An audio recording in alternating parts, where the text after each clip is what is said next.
There was no deal on the most recent effort, but the next round of Gaza ceasefire talks are scheduled in just a few days. And new efforts are underway to push for a deal, but sticking points remain. Meanwhile, thousands of people in Gaza are once again under Israeli evacuation orders this morning. Now, they're trying to reach humanitarian zones, but as Amy Kiley reports, those areas are getting smaller.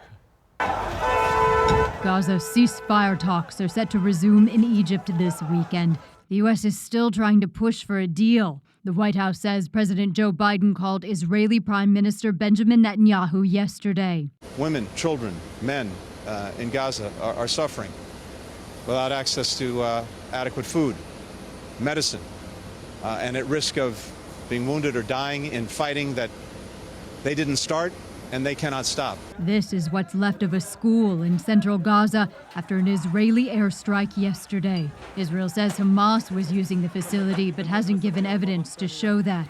Gaza Civil Defense says the blast killed at least 2 people and injured 10 children.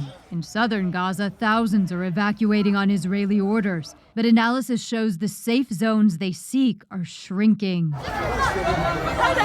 This woman who's fleeing says she wants security for her children. Meanwhile, you are funding genocide! Pro-Palestine demonstrators in Chicago say they feel for the people of Gaza. They're protesting this week near the Democratic National Convention. Their potentially largest demonstration is set for this evening. You have the DNC talking about a plethora of human rights issues. How can you talk about that while you're funding an ongoing genocide? I'm Amy Kiley reporting.